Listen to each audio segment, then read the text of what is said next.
अस्सलामुअलैकुम वरहमतुल्लाह। Lecture 8 cap 5 का start हो गया जी हमारा। क्या हाल है आप लोगों के? ठीक तो नहीं?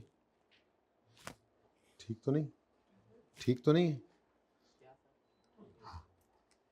मुश्किल सवाल है। चले अच्छा जी। कल जाते जाते क्वेश्चन 9 हमने किया था, तो जाते जाते किया था इसलिए हो सकता है इसमें कोई मसला हो, मैंने इसलिए इसकी कॉपी भाई से कही थी कर दें। कोई क्वेश्चन है तो पूछ सकते हैं आप। आखिरी पॉइंट दोबारा समझा दें। वाकई समझना है, किसी में और नहीं समझना। चलो उस्मान के लिए समझा देते हैं। आप समझें ज़रा ध्यान से। पहले ना इसको पढ़ना ऐसे, यहाँ से शुरू करो, यहाँ से पहली लाइन नहीं पढ़ो। ZL had obtained a license for indefinite period on यकम जनवरी 12 by paying 150 million subject to renewal fee of 0.3 million at every 5 years।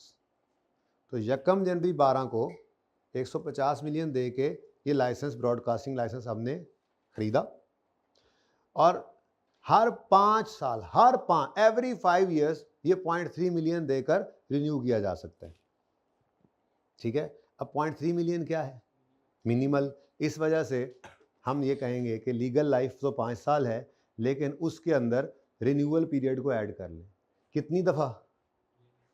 वो तो कह रहा है हर 5 ईयर्स, तो +5 इंडेफिनेट है, पता नहीं है कब तक रिन्यू करवा सकते हैं। यहां तक कोई पता नहीं था जब लिया था, इसलिए लीगल लाइफ में 5+ इंडेफिनेट हो गया, तो वो लीगल लाइफ क्या बन गई? इंडेफिनेट। इसलिए लिखा हुआ था कि ये इंडेफिनेट पीरियड के लिए है। ठीक है। अब 150 तो हमने दे दिया था, 5 साल गुजरे होंगे, 31 दिसंबर 16 पे पूरे हुए होंगे। 17 के साल में, हम इस वक्त 18 में खड़े हैं, 17 के साल के पहले दिन भी ये रिन्यूअल हो गया होगा। इसी लाइसेंस के बारे में आगे वो ये कह रहा है, अप टू लास्ट ईयर, पिछले साल तक ये लाइसेंस एक्सपेक्टेड था कि ZL के कैश इनफ्लोज में कंट्रीब्यूट करेगा, पता नहीं कब तक करता रहेगा। ठीक है। अब 17 में ये रिन्यूअल भी हो गया, और बोलो कि हमारे साल में लाइसेंसिंग अथॉरिटी ने कहा बस बहुत हो गया, हम इसको मजीद रिन्यू नहीं करेंगे। तो during 18 broadcasting licensing authority independent broadcasting licence of one of ZL's channel will not be further renewed. वो कौन सा है? उस जिसके बारे में मैं बात कर रहा था। ठीक हो गया। इसका मतलब 18 में खड़े होकर हमें पता चला कि अब ये दोबारा रिन्यू नहीं होगा। आखिरी बार कब रिन्यू हुआ था? 17 के साल में। तो 17 के साल में रिन्यू हुआ था, ये कितना अरसा तक वैलिड था? 5 साल तक। 17 का साल गुजर गया, अभी कितने साल अगले रिन्यूअल में वैलिड हैं? 4 के पता लगा अब मजीद रिन्यू नहीं हो सकता। तो इस साल में खड़े, एस्टीमेट चेंज ही है, ये एस्टीमेट ही था, पता नहीं था, बस इसलिए कोई अमोर्टाइजेशन नहीं थी, पता लग गया।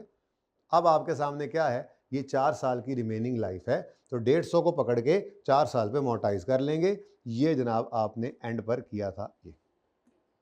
ठीक है। तो स्टार्ट में कोई आपके पास अमोर्टाइजेशन नहीं है, क्योंकि स्टार्ट क्या है? 17 का एंड, 17 के एंड तक इंडेफिनेट लाइफ थी, कोई अमोर्टाइजेशन नहीं, और इंपेयरमेंट भी नहीं हुई होगी, वरना वो बता देता कोई इंपेयरमेंट है। 18 के साल में आकर एस्टीमेट चेंज हुआ, और अब हमें पता लग गया कि अब इस लाइसेंस की हमारे पास जो लाइफ बची है वो कितने साल है। तो अब इस 150 की कॉस्ट को अगले 4 साल में एक्सपेंस आउट कर दें, अमोर्टाइज कर दें। तो हमने अमोर्टाइजेशन एक्सपेंस इस साल का रिकॉर्ड किया, और हम बुक वैल्यू निकाल चुके हैं। 150 माइनस 37.5 कितना बनता है? 112.5। ये लिखने ही लगे थे यहां पर कि आखिरी लाइन में क्या कहता है वो, और 18 के एंड पर लर्जा भी तारी हो गया है, मसला हो गया होगा, लाइसेंस भी कैंसिल हो गया है, हमारा चैनल नहीं चल रहा होगा सही, फड्डा पड़ गया होगा हमारा भी। ठीक है। सरकार से तो लाइसेंस भी कैंसिल, अब रिन्यू भी नहीं मजीद कर रहे, और हमारे चैनल पे अब लोग ज़्यादा आ भी नहीं रहे इस पर। ठीक है। तो जाहिर सी बात है रिकवरेबल अमाउंट कम हुई होगी, वो उन्होंने निकाल के दे दी, हमने नहीं निकाली। क्या कह रहा है? 31 नंबर पे रिकवरेबल अमाउंट इस लाइसेंस की है 105।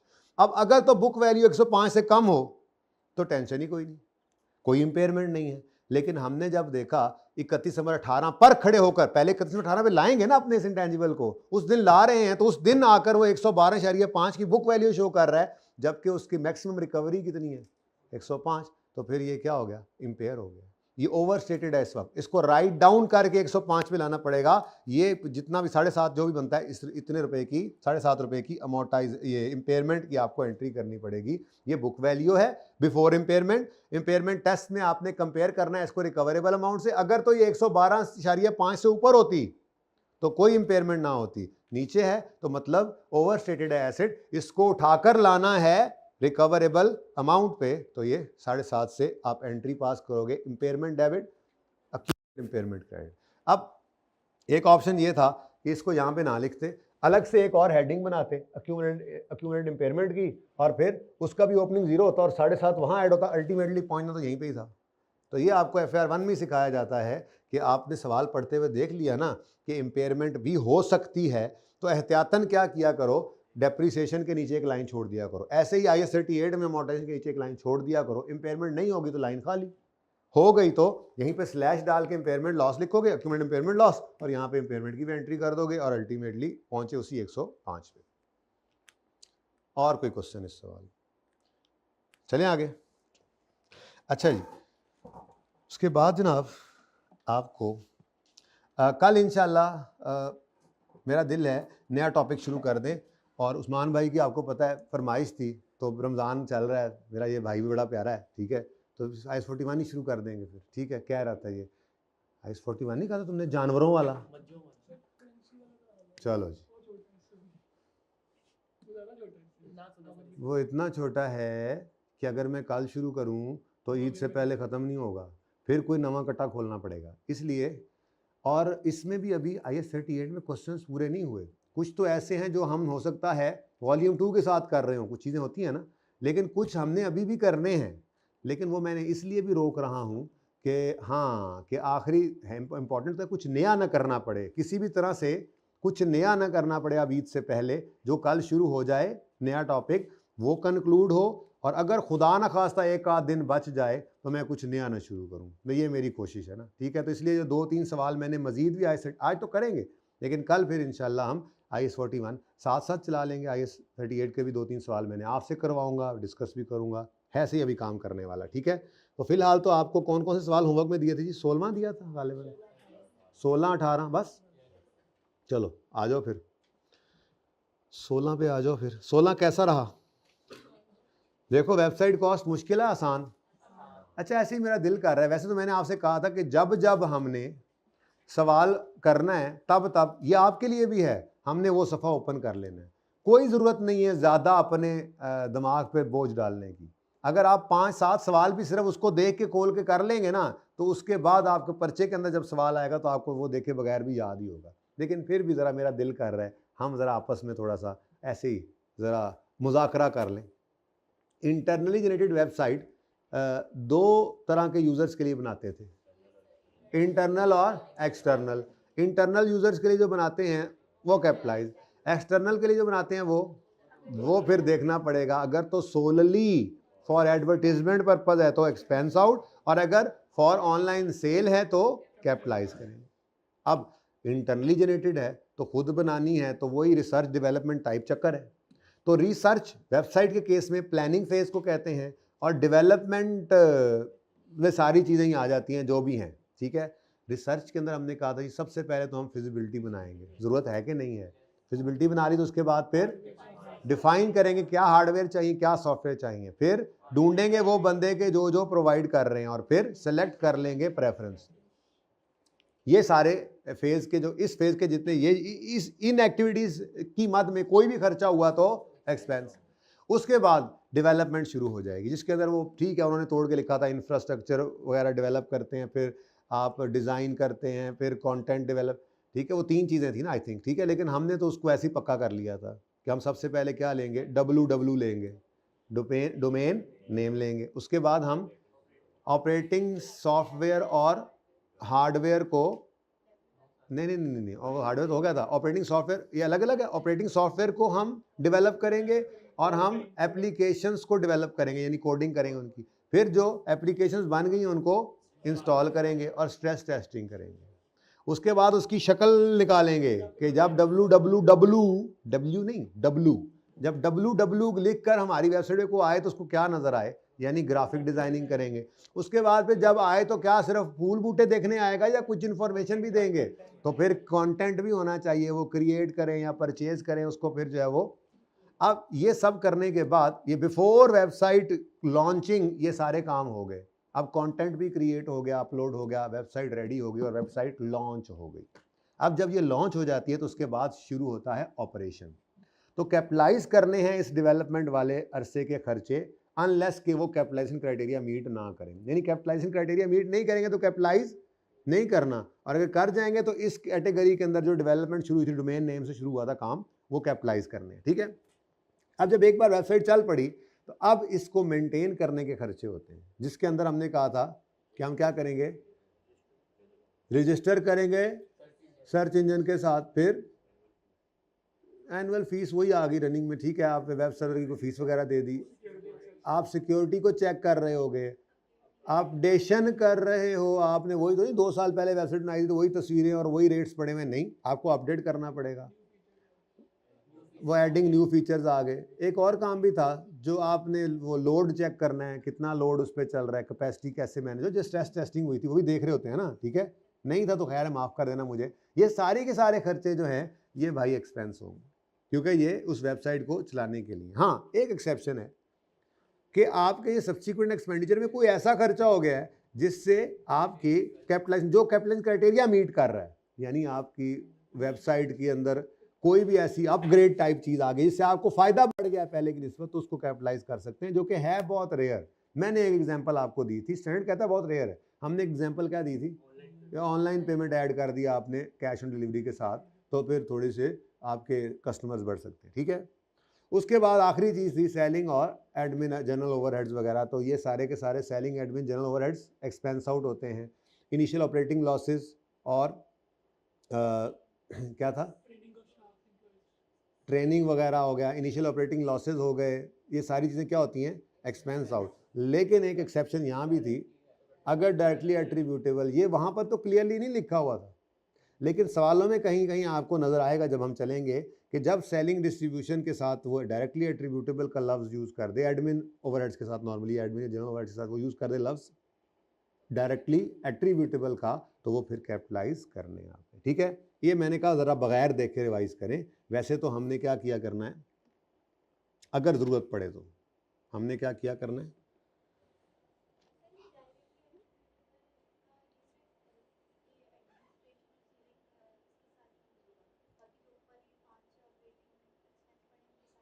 जी वो तो होते ही डायरेक्टली एट्रीब्यूटेबल है ना, लेकिन वो ऑपरेशंस के लिए, वो चलाने के लिए हैं। ये सेलिंग एडमिन इस तरह से हो सकते हैं कि जब हमारी वेबसाइट बन रही थी उस टाइम में हमने अपने आईटी मैनेजर को कहा कि यार ये डेवलपर तो आए बैठे हैं, आप भी ज़रा इनके पास बैठ जाया करें कि ये क्या काम करते हैं, अपने मतलब का काम करें, गड़बड़ ना करें।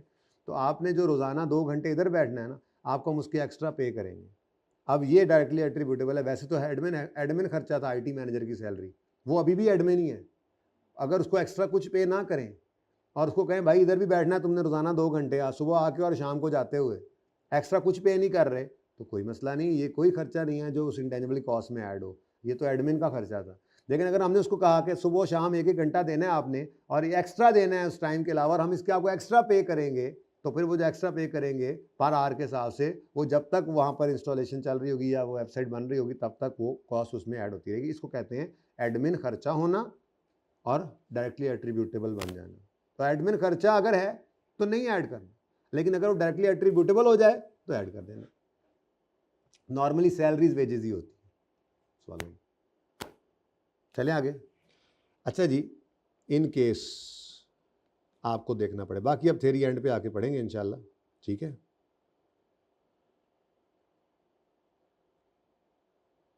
ये इन केस ज़रूरत पड़े तो यहाँ से चाती मारा करेंगे। ठीक है, आप ऐसे ही करते रहें, भी याद हो भी गया तब भी करते रहें। हो गया ना याद, अल्लाह ने किया, हो गया याद। ठीक है, तुम तो साइड पे हो जाओ यार, चलो हो गया याद, अच्छी बात है। ये जो पेज को बार बार देखना है ना, ये दिमाग में आपके इस पेज को नक्श कर देगा। पर्चे में याद ये जो हुआ है ये रहे ना रहे, पर्चा दिमाग में ज़रूर आ जाएगा आपके इंशाल्लाह। सवाल जब आप सामने आएगा तो चीज़ें आपकी, तो ये हर दफ़ा सवाल करते हुए इसको ओपन कर लेना, कुछ नहीं होता, ठीक है। बस आपको जहन में बैठ गया ना। अब बस मेरा मशवरा ये है कि जब कभी आपने वेबसाइट कॉस्ट वाला कोई सवाल करना है, इस सफ़े को ओपन करके रख लेना है और एक नज़र डाल लेनी है। कुछ नहीं होता, आपको याद कम नहीं होगा, उल्टा बढ़ेगा। ये सफ़ा आपके दिमाग में बैठता चला जाएगा, ठीक है। अच्छा जी, 16 में कहता है compute the cost of website for initial measurement. ठीक है जी, कॉस्ट निकाल लेते हैं। Also discuss reasons for not inclusion of any of above cost in the, ठीक है, तो वो भी बताना पड़ेगा। यही आदत है आजकल लाइक है। Ajwa limited is engage in business of manufacturing and trading of consumer goods. On यकम July 2021 AL launched its own website. Launch कर दिया उन्होंने किस दिन? ईयर एंड क्या है जी? ईयर एंड पता नहीं कहाँ पे। बहरहाल यकम जुलाई को इन्होंने अपनी वेबसाइट को लॉन्च कर दिया है, यानी इस दिन से पहले पहले को खर्चा हो तो वो इसमें कैपिटलाइज होगा। इस दिन से ऑनवर्ड्स वाला तो देखना पड़ेगा। ऑपरेशंस वाले तो एक्सपेंस आउट होते हैं, या बाद में कोई आपको ऐसा एडिशन मिल जाए जो कि नॉर्मली मेरे ख्याल में होता नहीं, बहुत रेयर चांसेस है, ठीक है। हाँ, अमोर्टाइजेशन होगी अगर लाइफ गिवन होगी, ठीक है। लेकिन फिलहाल उसने क्या कहा है, कॉस्ट निकालो। अब यकम जुलाई 21 पे ये लॉन्च हो गई है। आगे कहता है the website was developed internally which met the criteria for recording as an intangible on 1 May, यानी कि यकम मई 2021 को रिकॉर्डिंग क्राइटेरिया मीट किया उसने, ठीक है जी। डायरेक्टली एट्रीब्यूटेबल कॉस्ट्स पहले ही उसने लिख दिया कि ये नीचे वाली सारी कॉस्ट क्या हैं, इसी के ऊपर ही लगी हैं। Incurred for website are as follows, ठीक है। नंबर 1, डिफाइनिंग हार्डवेयर एंड, अच्छा वैसे बाय द वे देखो यहाँ पे पता लग गया मुझे कि काम कब शुरू हुआ है। यानी मैं अगर लिखना चाहूँ ना, ज़बरदस्ती करूँ और लिखना चाहूँ तो मैं यहाँ पे लिख सकता हूँ कि यकम जनवरी को प्रोजेक्ट स्टार्ट हुआ है। रिसर्च डेवलपमेंट क्यों लिखना, तो ऐसी वेबसाइट है, प्रोजेक्ट स्टार्ट हो गया, हमने प्रोजेक्ट स्टार्ट कर दिया। और यकम मई को क्राइटेरिया रिकॉर्डिंग क्राइटेरिया मीट हो गया, और यकम जुलाई, मई और जून 2 महीने काम जो रहा उसमें, ठीक है, काम पूरा हो गया। यकम जुलाई को क्या हो गया, डेवलपमेंट कंप्लीट हो गई, ठीक है। तो इधर से इधर जो 2 महीने हैं, इन 2 महीनों का हर खर्चा जो है वो वेबसाइट की कॉस्ट में ऐड करेंगे, कैपिटलाइज होगा, ठीक है। अच्छा जी, defining hardware and software specifications, ये क्या हुआ करता था जी आपका एक्सपेंस। वैसे भी वो जनवरी से मार्च के दौरान खर्चा है, ठीक है।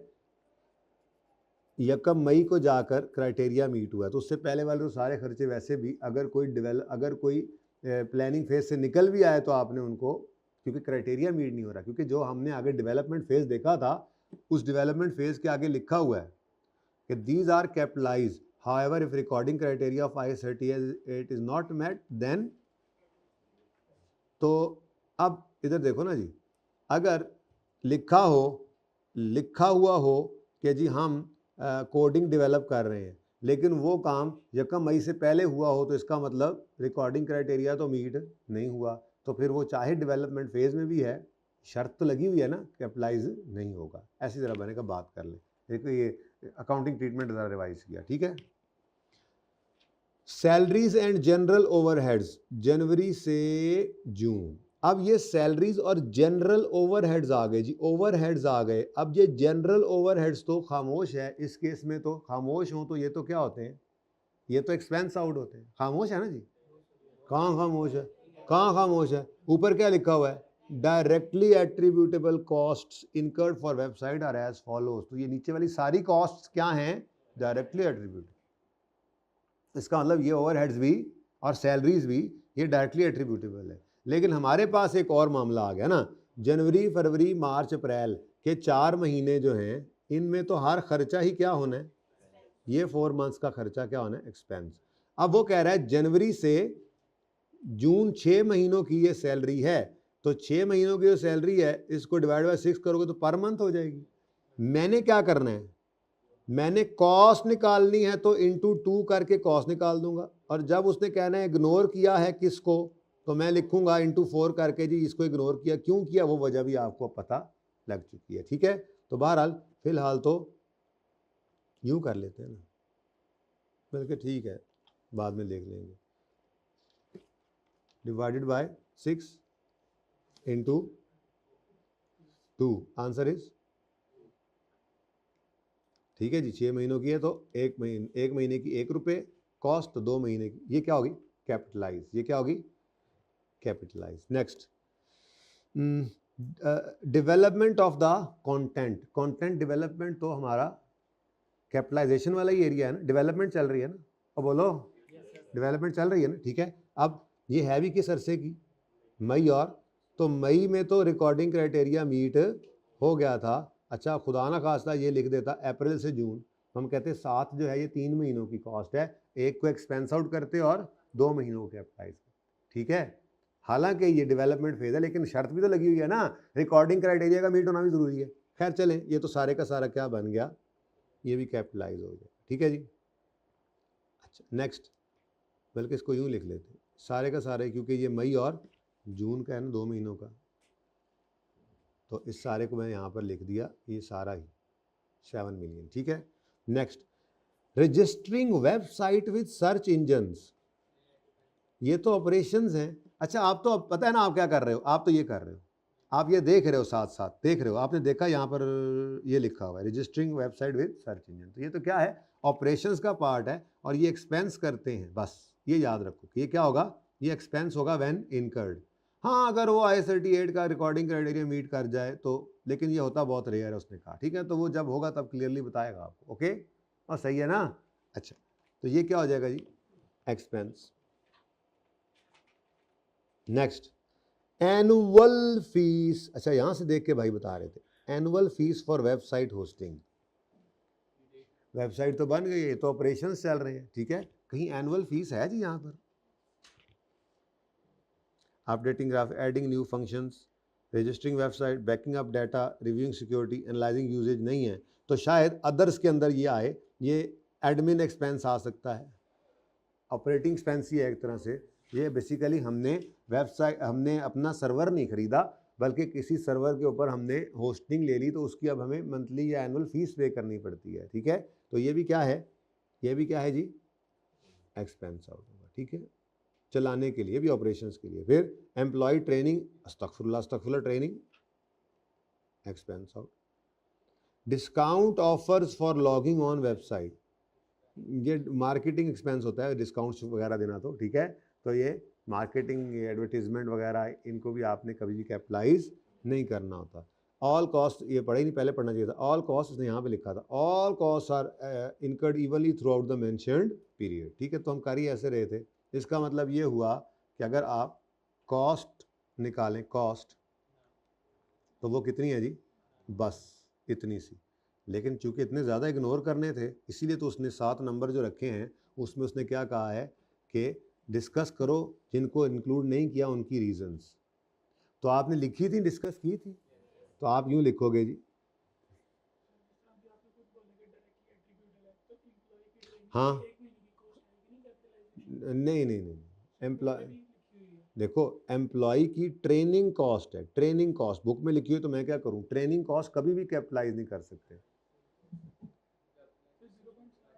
देखो ट्रेनिंग कॉस्ट कभी भी कैपिटलाइज नहीं कर सकते,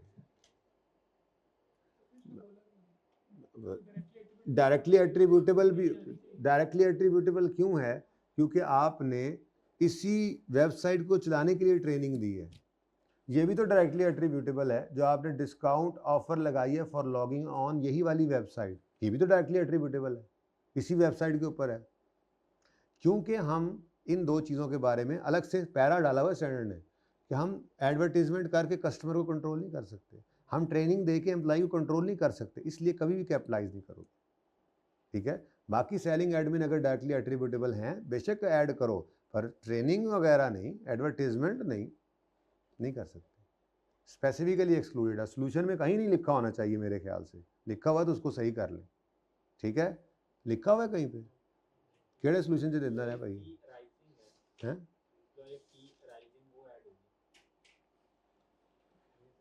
एम्प्लॉय फी राइजिंग, ये सैलरीज होंगी, वो सैलरीज ही हैं 4 महीने की, वो हो सकती हैं, ठीक है, वही होंगी, अभी लिख लेते हैं, ठीक है, जाके सोल्यूशन देख लो एक बार, मेरा नहीं ख्याल ही होना चाहिए। नहीं है यार, वैसे तो गोलियां कराते हो, नींद में था। अच्छा, वो ये चीज़ है बेटा, वो ये चीज़ है जो सैलरीज है ना, सैलरीज एंड वेजेस, वो 2 महीने की कैपिटलाइज की हैं तो 4 महीने की एक्सपेंस आउट होनी है, ठीक है। अच्छा जी, अब हम लिखेंगे इनके बारे में कुछ इस तरह से, डिस्कस करना है ना, रीज़न बतानी है, ठीक है।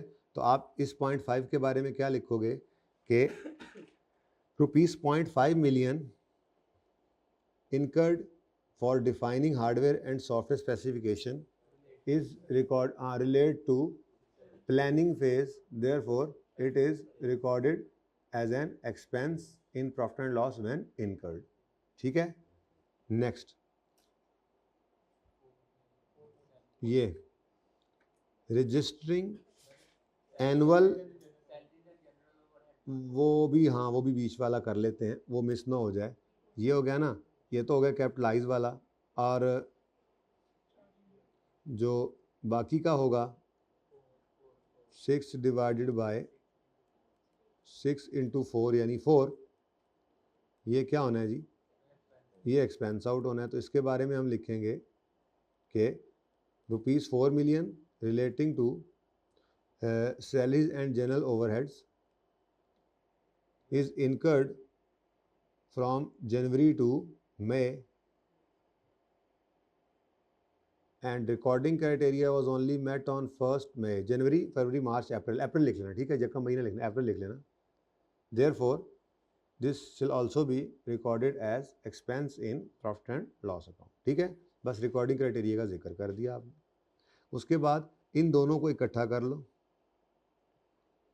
क्योंकि ये ऑपरेशन की कैटेगरी में थे तो इनको इकट्ठा लिख सकते हो, टाइम बचा सकते हो, अलग भी लिख सकते हो लिखना चाहो तो, लेकिन इकट्ठा लिख दो। आप लिखोगे registering website with search engine and annual fee for website hosting are operating costs या operating expenses, therefore these are recorded as an expense when incurred, बता दिया उसको आपने। Next, employ training and discount offers, IS 38, इसके बारे में वो जुमला लिख दिया करो, IS 38 prohibits capitalization of employee training cost and discount offer for logging on website, therefore these are also recorded in P&L as an expense, ठीक है जी, ओके। तो 7 नंबर अब लेना आसान होता जा रहा है। नेक्स्ट कौन सा क्वेश्चन था जी, ये 17 हो गया था, इजी था जब किया था, बोलो।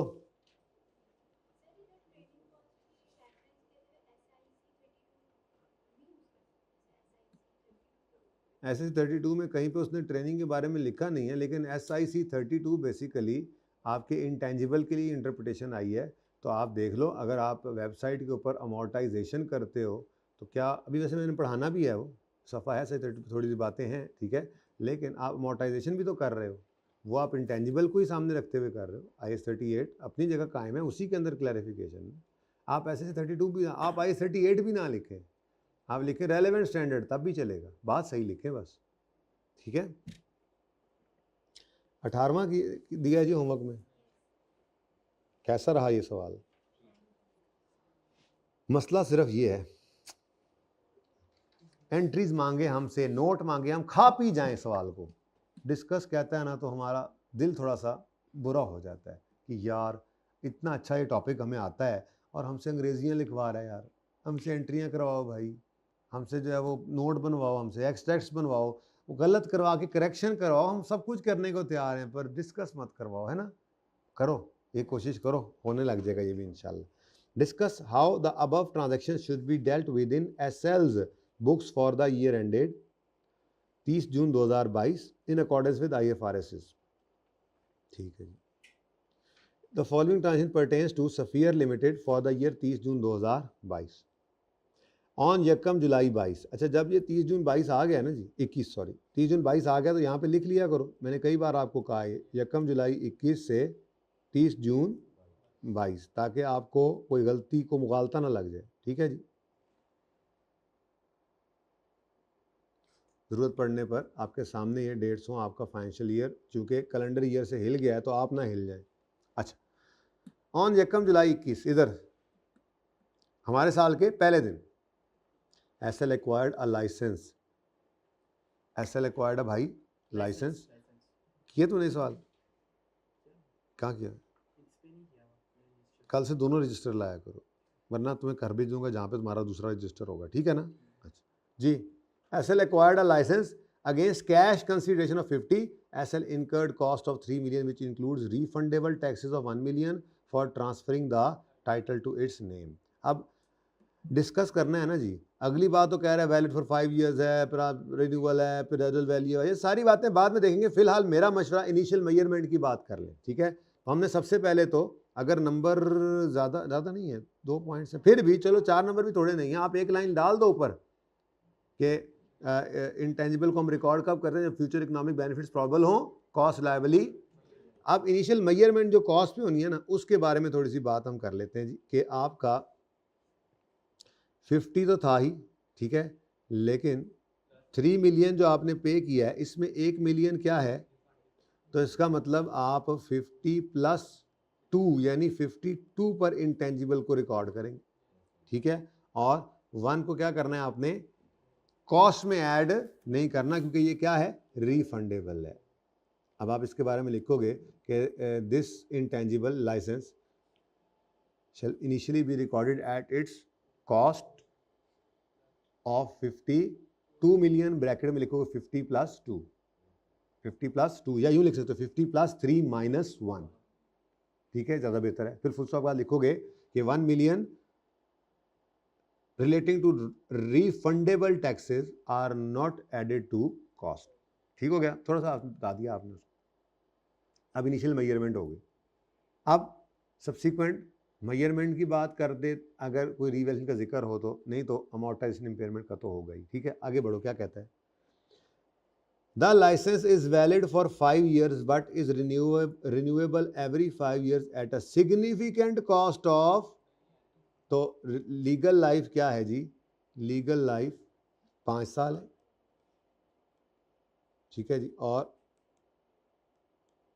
इसमें प्लस 0 करके यही आपकी अमोर्टाइजेशन के लिए यूज होगी। ठीक है, ओ वो तो कह रहा है एसएल इंटेंड का, एसएल की नियत है, एसएल इंटेंड्स टू रिन्यू। ओहो गलत हो गया, ऊपर वाला प्लस कर दें। मैंने आपको कहा था इसकी इंटेंशन की बात नहीं है, स्टैंडर्ड कहता है बस मेरा असूल क्या है, अगर मिनिमल है रिन्यूअल कॉस्ट तो फिर इंटेंशन को छोड़ो ऐड करो, और रिन्यूअल नहीं है इंटेंशन को छोड़ो ऐड नहीं करना। इंटेंशन उनटेंशन को नहीं मानता स्टैंडर्ड इसमें। ठीक है, तो SL intend to renew licence only once and then sell the licence at the end of. ठीक है जी, छोड़ो इसको, क्या कर दें, इसकी इंटेंशन हमारे लिए रेलेवेंट नहीं। तो फॉर अमोर्टाइजेशन जी हमारे पास 5 साल की लाइफ है। SL estimates that residual value, SL estimates that residual value of licence would be 12 and 9 at the end of 5। इसका क्या करें?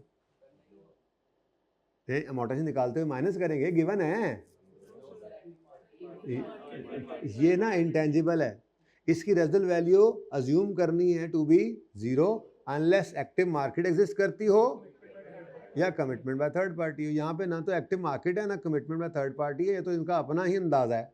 ठीक है, अब इनिशियल मेजरमेंट की आपने बात कर ली, अब सब्सिक्वेंट मेजरमेंट की बात करते हैं। बल्कि आप सब्सिक्वेंट मेजरमेंट में तो दूसरी कोई जिक्र है नहीं, इसलिए आप cost revaluation model, cost model की तरफ ना जाओ, सिर्फ अमोर्टाइजेशन इम्पेयरमेंट का जिक्र कर दो। ठीक है, तो आप ये कहोगे कि as the licence has a definite life therefore it shall be amortised over shorter of its useful life और legal life.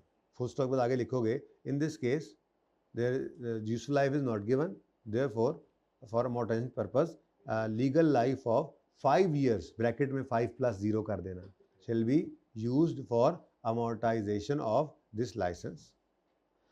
The extension period is ignored because ये renewal जो भी है, renewal period is ignored because the renewal cost is not minimal, minimal. Full stop बाद अगली बार लिखोगे residual value is also ignored because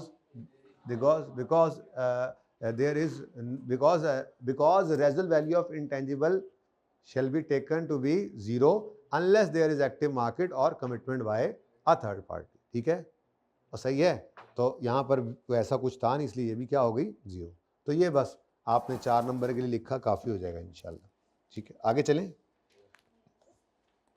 next, on 1 जुलाई 21, ये भी पहला दिन, SL decided to develop a website for advertisement and promotion of its products. SL believes that website would enhance brand value of product and would also be used for providing general information about SL to the public. On 1 September, SL internally initiated development of website which was completed on 31 जनवरी 22, यानी 1 सितंबर 21, सितंबर, अक्टूबर, नवंबर, दिसंबर और जनवरी, 5 महीने, बोलो 5 महीने development चलती रही। Directly attributable cost incurred by SL for developing website R 2 million for planning the website, ये तो expense out होगा। 7 million for acquisition of web server, और ये तो PPE होता है, वेब सर्वर आ गया तो ये तो PPE है। हाँ, लेकिन इसकी डेप्रिसिएशन होगी तो इधर ऐड कर सकते हैं, वो यहाँ पे भी चलेगा, इंटेंजिबल तो है ना, पहले पढ़ाया। 3 million for content development equally in November and December, capitalise करेंगे। अरे सारी मार तो यहीं से पड़ गई थी। Decide website for advertising and promotion of its products, तो अगर इंटरनली जनरेटेड है पर है सिर्फ किस मकसद के लिए, आगे भी वो यही कह रहा है, SL के बारे में ही इंफॉर्मेशन देगी ये वेबसाइट, एनहेंस करेगी ये वेबसाइट ब्रांड। ओ भाई कुछ चीजें बेचोगे यहाँ से, नहीं नहीं नहीं नहीं, तो ये क्या है, ये सोलली फॉर एडवर्टीजमेंट पर्पज ही है। तो इस सारी वेबसाइट को क्या करना है, तो सुकून हो गया जी, कैपिटलाइज तो होता, लेकिन ये क्योंकि एडवर्टीजमेंट पर्पज के लिए तो इसको एक्सपेंस आउट कर दिया। तो उससे आगे बढ़ो जी, ये तो बहुत आसान हो गया यार, ये तो ज़्यादा ही आसान हो गया ये वाला पार्ट है ना। एकदम से वक्त बदल गया, जज्बात बदल गए, हालात बदल गए, पता नहीं कल क्या होता है। इम्प्रूवमेंट तो आ रही है हमारी टीम में ना, है 91 पे आउट हुए, फिर 135 पे, फिर हो सकता है आज कल हम जीत जाएं, उम्मीद पे दुनिया कायम। नहीं नहीं छोड़ो, तुम चिल करो, तुम अपने काम से काम रखो, पेपर पास करो। ये मेरे जैसे वेलों का काम है, जिनको पेपर पूपर पास होने वाला है कोई नहीं, वो देखते रहे हैं जी। ये आखिरी नहीं है बेटा, ये कैफ का आखिरी है।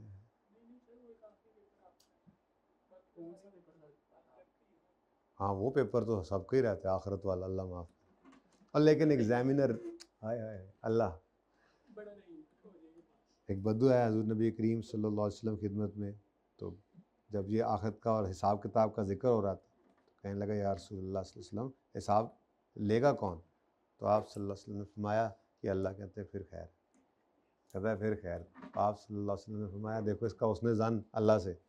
तो डरना भी है, डरना भी है, ईमान है ना, उम्मीद और खौफ के दरमियान है। तो अल्लाह की ज़ात से उम्मीद भी रखनी है और अपने गुनाहों से डरना भी है, बाकी क्लास के बाद, क्योंकि फ़ीस जो है ना FAR 2 पढ़ने की आपने दी हुई है, ठीक है, तो मुझे इसके ऊपर डरना पड़ेगा अल्लाह से, ठीक है जी। 1 million for annual website hosting till 31 January, paid in January 22, 31 January 23 तक। अब ये असल में ना, वैसे तो ये एक्सपेंसिव बनना था, लेकिन उसने कहा चलो थोड़ा इंट्रो चेक कर लें, बच्चों को भूल तो नहीं गई। क्या मतलब, ईयर एंड क्या है, 30 जून 2022। अब वो कह रहा है हमने जनवरी, इधर 31 जनवरी को कह रहा है जी हमने, यहां 31 जनवरी है ना, 31 जनवरी 23 तक वैलिड है।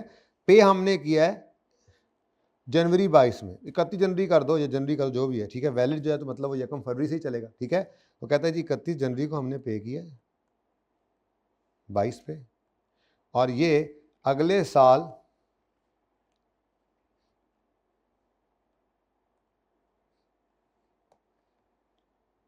31 जनवरी तक क्या है, वैलिड। को मसला इससे आपको, है ना मसला? आपको नहीं होगा, मुझे तो बहुत मसला है। मैचिंग कॉन्सेप्ट है ना जी। आपने इस साल में, आपका यहाँ पे ईयर एंड हो रहा है जी, ये 30 जून 22 तक आपने जितनी सर्विस वेब होस्टिंग जितनी करवा ली है वो आपका खर्चा है, और अगर आपने उससे आगे किसी अरसे के पैसे पे कर दिए हैं तो ये आपके लिए क्या है, प्री पेमेंट। ये क्या है, प्री पेमेंट। तो आपने यहाँ पर खड़े होकर पेमेंट कितनी की, तो ये अब सिर्फ इसी की ही मैं बात कर देता हूँ फिर आपको, ठीक है, बाकी तो सिर्फ ज़बानी कलामी है, ठीक है। इसके बारे में आप क्या कहोगे, 2 million for planning and 3 million for content development shall be recorded as an expense in P&L because website is solely for the purpose of advertisement and promotion, ठीक है। while web server shall be recorded as a property plant and equipment, इसको expense में फेंक देना। Web server तो आपका PPE ही है, इसी के ऊपर ये वेबसाइट भी आपकी होस्ट हो रही है, कोई और भी हो रही होगी, कोई और भी करेंगे आप, ये आपका पीपीई है, ठीक है। इसके बारे में आप वही लिखोगे कि web server is a tangible asset and it shall be recorded as a property plant equipment, ठीक है, and it shall be depreciated over its useful life। ना यूजफुल लाइफ हमारे पास है ना, हम वो फिगर निकाल सकते हैं, बता जरूर देंगे, ठीक है, सही है। और आती है बात आपकी annual hosting, website hosting fees की। तो इसके बारे में अब आप कहोगे कि website hosting fees is charge to P&L as an expense, however as this website hosting fee is paid for the period which is beyond our year end, therefore a prepayment shall also be recorded in balance sheet amounting to। अब ये वाली बात मैं अंग्रेजी पहले मैं entry कर लेता हूँ, फिर अंग्रेजी में बता दूंगा, ठीक है। तो जनवरी के अंदर यहाँ पे आपने जो पेमेंट की उसकी एंट्री आपने कर दी, अगर सही वाली एंट्री करूँ तो मैं प्रीपेड डेबिट कैश क्रेडिट कितने से, ठीक है। उसके बाद ये प्री पेमेंट आपने सही वाली एंट्री की, पढ़े लिखे अकाउंटेंट अब FR 2 में आ गए, ये थोड़ी है कि आप पहले गलत एंट्री करके सही करेंगे, आप सही एंट्री करें। प्री पेमेंट आज 1 जनवरी पे ये क्या है, 1 फरवरी पे, 31 जनवरी 1 फरवरी पे क्या है, ये प्री पेमेंट। ईयर एंड आया तो आपने कहा जी फरवरी मार्च अप्रैल ते मई 4 महीने तो जून 5 महीने आपने हमने ये सर्विसेज यूज अप कर ली हैं, तो 1 रुपये में से 5 को क्या कर दो, 5 महीने को क्या कर दो आप, खर्चा बना दो। तो 1 डिवाइडेड बाय, ये 12 महीनों का था, क्योंकि ये 1 जो है ये वैलिड है कितना अरसा जी, पूरा 1 साल। हमें इस वक्त 5 महीने चाहिए जी। ओ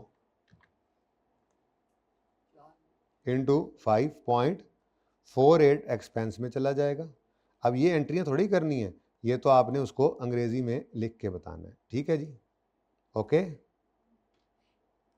तो अब आप इसके बारे में इसको लिख देना, मैं बल्कि और भी आगे बढ़ जाता हूँ। ये एंट्रीज आप कर चुके, एक्सपेंस डेबिट और क्या कैश क्रेडिट करें, फिर आप प्री पेमेंट क्रेडिट होगी जी, 42 है। अच्छा अब ये ना ये ऐसे मैं एक्सट्रैक्ट्स बना देता हूँ, ठीक है। तो P&L में आपको नज़र आएगा क्या जी, एक्सपेंस लंबा सा नाम है, उसका नाम लिख के एक्सपेंस है, ठीक है। अब वो एक्सपेंस कितना नज़र आएगा, 0.42, ठीक है। जबकि बैलेंस शीट के अंदर आपको करंट एसेट्स के अंदर प्रीपेड खर्चा नज़र आएगा, प्रीपेड होस्टिंग फीस, ठीक है। तो प्री पेमेंट नज़र आएगा आपको, अब वो 1 माइनस 0.42 कितना आएगा, 0.5, ठीक है जी। तो ये आपकी कहानी है। अब इसको आपने लिखना है अपनी सलीस सी उर्दू ज़ुबान के अंदर, अंग्रेज़ी ज़ुबान के अंदर, उर्दू नहीं अंग्रेज़ी जी। आप क्या लिखोगे कि web hosting cost is an expense, however as it is paid for the period covering 1 February to 22 to 31 January 23, therefore the the web hosting cost of 0.58, ऐसे भी लिख सकते हैं, relating to the period from यकम July 22 to 31 January 23 shall be recorded as a prepayment in current assets and ₹0.42 of the web hosting cost relating to the period यकम फरवरी 22 to 30 जून, अपने अल्फाज में लिखना है ना, ठीक है, shall be charge to P&L as an expense, ठीक है। तो ये आप लिख दोगे तो इसका आपको मिल जाएंगे नंबर। बस ये मेरे ख्याल में इसी के ही नंबर थोड़े से ज़्यादा बन जाते हैं, ये जो बात इन्होंने एंड पे करवा ली हमसे, ठीक है, तो सही है।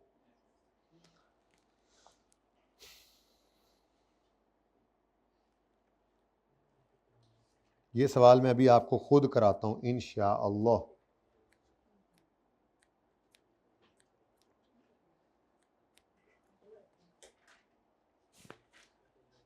बड़ा ज़बरदस्त सवाल है, लेकिन उससे पहले आपको कौन सा होमवर्क में दिया था? और कोई नहीं था? कौन सा देख लेना? कौन सी देखने के लिए कहे थे? शुक्र है फिर मैंने तफसील से करा दिए हैं, चलो समझ आ गया। अच्छा, किस किसने देखे नहीं, सिर्फ कर भी दिए थे। ये चीज़ मेरे अजीज हम वतनों। अच्छा जी, सवाल को ज़रा देख लें।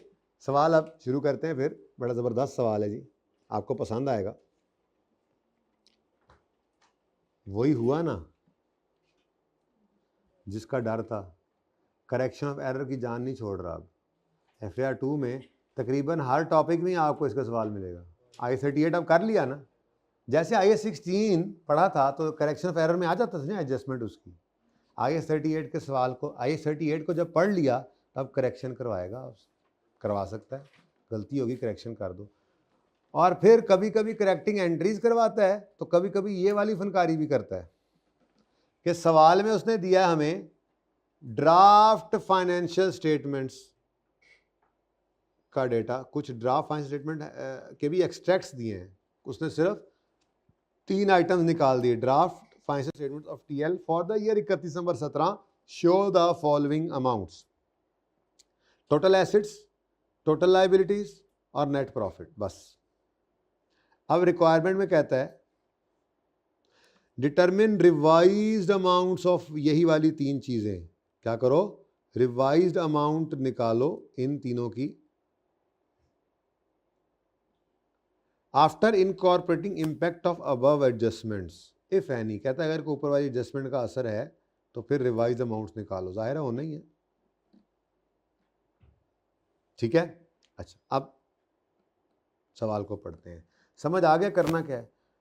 छोड़ो समझ का क्या करना है हमने, हम तो अपना काम करेंगे। मैं ओरिजिनल एंट्रीज आपको करवाऊंगा, फिर उसकी गलती बताऊंगा, फिर करेक्टिंग एंट्रीज की बजाय चूंकि उसने कहा है बैलेंस एडजस्ट करो, तो वो फिर आपको दूसरा तरीका सिखाऊंगा कि एंट्रीज नहीं मांगेगा तो नहीं करेंगे, टाइम बचा लेंगे। एंट्री भी कर दूंगा, एंट्री करके भी आपने ये बैलेंस सही कर ही लेना होता है, ठीक है। तो पहली एडजस्टमेंट पढ़ते हैं। अब सवाल बदल रहे हैं, कहीं पे अंग्रेजी पूछ रहा है, कहीं पे करेक्शन करा रहा है, कहीं पे नोट बनवा रहा है, कहीं पे जर्नल एंट्री पूछ रहा है, लेकिन कॉन्सेप्ट तो वही है जो हमने पढ़ लिए हैं। कुछ छोटी मोटी चीज़ें रह गई हैं जो अभी थ्योरी पढ़नी है तो हो जाएंगी इंशाल्लाह। While reviewing the draft financial statements, following matters have been noted. TL commenced development of a new product on यकम जनवरी 17, हमारे साल के पहले दिन। Following directly attributable costs have been incurred up to the launching date of, तो इसका मतलब ये हुआ कि मुझे अभी तक की बात से ये पता लग गया है कि डेवलपमेंट कंप्लीट हो गई, डेवलपमेंट कंप्लीट हो गई है जी। यकम अक्टूबर लिख लें या 30 सितंबर लिख लें, फ़र्क नहीं पड़ता, ठीक है। अभी तो ये पता लगा है। हाँ, TL कमेंस्ड डेवलपमेंट, ये स्टार्ट कब हुआ था प्रोजेक्ट? यकम जनवरी। अब बीच में मिसिंग है एक चीज़ भाई, चाहे रिसर्च स्टार्ट हुई है, मैं प्रोजेक्ट इसलिए लिख रहा हूँ कि क्लियरली बताया नहीं रिसर्च है डेवलपमेंट है, प्रोजेक्ट तो स्टार्ट हो गया ना। चाहे रिसर्च है, चाहे बुरी वाली डेवलपमेंट है, क्राइटेरिया मीट होने से पहले वाली, वो दोनों ही एक्सपेंस होते हैं, तो R&D एक्सपेंस कर देंगे। क्राइटेरिया मिलना इस वक्त ज़रूरी है, पता तो लगे कि किस दिन से क्राइटेरिया मीट हो रहा है। वरना फिर यही कहेंगे सारा ही डेवलपमेंट है। तो देखेंगे ना आगे वो कहता है the following direct liability cost have been incurred up to launching date and have been capitalise. ठीक है, ये क्या है, ये क्या है, ये क्या है, ये गलती है, बाद में पढ़ेंगे। अच्छा, following directly attributable cost have been incurred up to launching date of यकम अक्टूबर। स्टाफ सैलरी,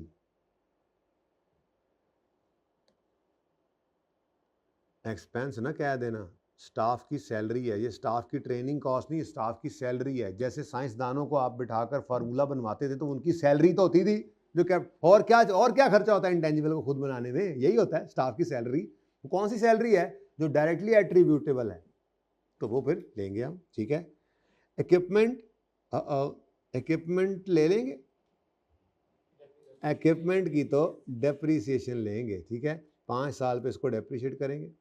बात वहीं पे आ रही है, पता तो लगे कितना अरसा रिसर्च डेवलपमेंट बुरी वाली और कितना अरसा अच्छी वाली डेवलपमेंट है, वरना तो डेप्रिसिएशन भी किसी एक तरफ डालनी पड़ेगी। ठीक है, चलते हैं आगे देखते हैं।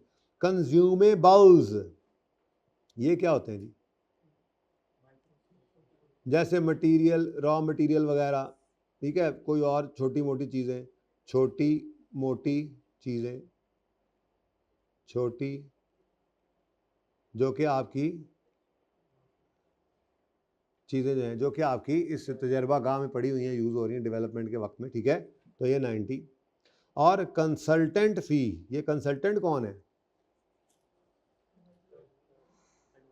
न्यू प्रोडक्ट बना रहे हैं ना जी, तो कोई एक्सपर्ट आपने बुलाया हुआ है, ठीक है, वो कंसल्टेंट है, उसको जाहिर है आप पैसे देंगे। कंसल्टेंट फ़ी जो है ये बिल्कुल कैपिटलाइज होती है। तो पीपीई के लिए कंसल्टेंट, कोई इंस्टॉलेशन के लिए कंसल्टेंट बुलाते थे तो उसकी भी कैपिटलाइज करते थे, यहाँ पर भी कैपिटलाइज करेंगे। ठीक है, अच्छा हम काम की गल होनी शुरू हुई जे। The recording criteria for capitalisation of internally generated intangible were met on 1 March. यानी कि ये टोटल 9 महीने थे, जिनमें से जनवरी फरवरी 2 महीने क्राइटेरिया मीट ना हुआ। रिकॉर्डिंग क्राइटेरिया कब मीट हुआ? फिर रिकॉर्डिंग क्राइटेरिया मीट हो गया यकम मार्च 17। अब ज़िंदगी आसान होगी। ये 2 महीने, ये 2 महीने जनवरी और फरवरी वाले 2 महीने, कोई भी खर्चा इस अरसे के दौरान हुआ तो एक्सपेंस आउट। ये कितने मंथ्स? 7 मंथ्स। ये 7 महीने जितने भी खर्चे हुए वो कैपिटलाइज हो जाएंगे अब। ठीक है, ओके। तो कंसल्टेंट फ़ी वगैरह वगैरह सारा कुछ अब देखते हैं वो क्या कह रहे हैं। वो कहते हैं ऑल कॉस्ट्स, ये वाली, ये सारी इन्हीं की बात। All cost have been incurred evenly during the period except equipment which was purchase specifically for this product on. तो यकम जनवरी को आया तो अच्छी बात है, हमारा सारा साल ही इस्तेमाल हो जाएगा। ठीक है, कोई मसला नहीं। ठीक है, ओके। तो सवाल तो अब होने के, बल्कि हो ही गया समझो। ठीक है, तो बहुत आसान काम हो गया। ठीक है, एक्सपेंस 30 का, बल्कि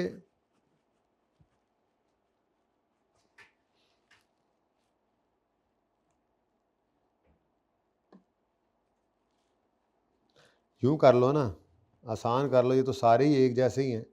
मैं तो ये मशवरा दूंगा आपको कि इनका टोटल कर लो, या 692 में से 360 माइनस कर दो, या फिर यूँ कर लो, कैपिटलाइज होना है, कैपिटलाइज होना है, कैपिटलाइज होना है इन्होंने, ऐसे ही है ना। तो इनका टोटल कर लो, आपकी मर्ज़ी है, आपकी मर्ज़ी है। ठीक है, कितना? 300 कितना बोला?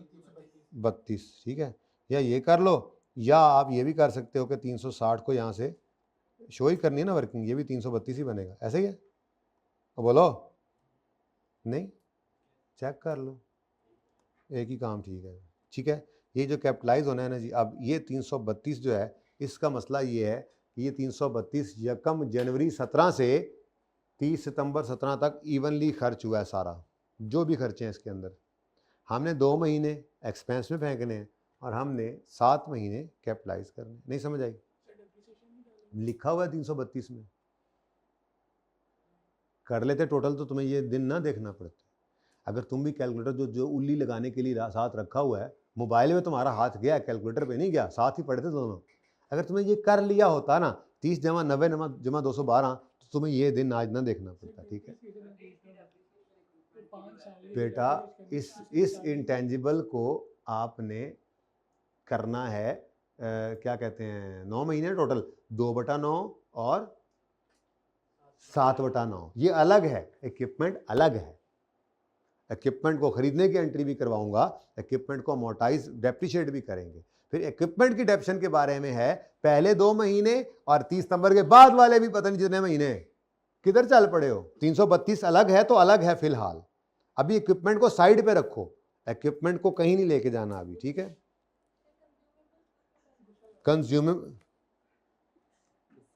जब मैंने गुस्सा किया ना, अच्छा जी बेटा, कंज्यूमेबल्स जो आप मिसाल के तौर पे प्रोडक्ट बना रहे हैं, तो मैंने कहा था मिसाल के तौर पे आप कोई डिज़ाइन बना रहे हैं, जो वैक्सीन बना रहे हैं, तो जो चीज़ें उसको बनाने के लिए आप इस्तेमाल कर रहे हैं, रॉ मटेरियल्स, ठीक है, कोई मटेरियल ख़रीद के लाए, कोई इस तरह की चीज़ें होती हैं जो वंस यूज़ होती हैं, को आपने जो है वो इस तरह के कोई प्लास्टिक के कोई रिबन को रबर कोई इस तरह की चीज़ें, ये कंज्यूमेबल्स टाइप चीज़ें होती हैं जो आप तजर्बा करते हैं, वो ज़ाया हो जाती हैं चीज़ें और फिर नया तजर्बे के लिए और ख़रीद के लाते हैं, इकट्ठी खरीद के लाए हुए हैं, उसमें से आप यूज़ कर रहे हैं। तो कंज्यूमेबल्स क्या हैं? जो आपके इस इंटेंजिबल की डेवलपमेंट में यूज़ हो रहे हैं।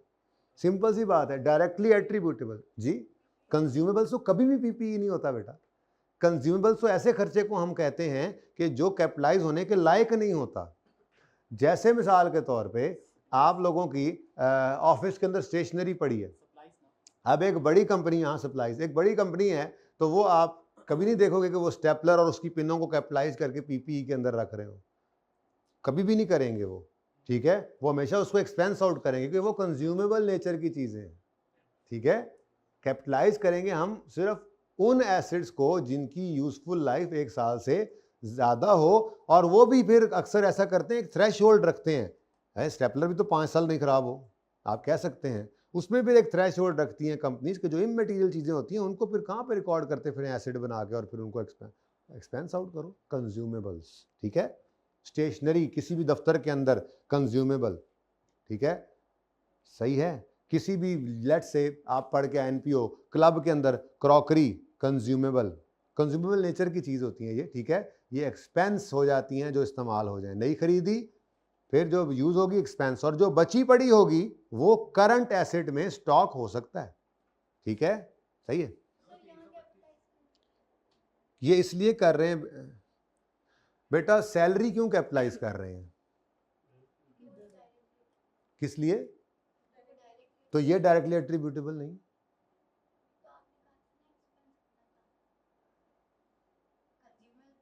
एक्सपेंस होते हैं, तो सैलरी भी तो एक्सपेंस ही होती है, कंज्यूमर्स भी एक्सपेंस होते हैं, कंसल्टेंट फी भी एक्सपेंस होती है, पर ये एक्सपेंस किस लिए इनकर हो रहा है? ताकि हमारा इंटेंजिबल बन जाए।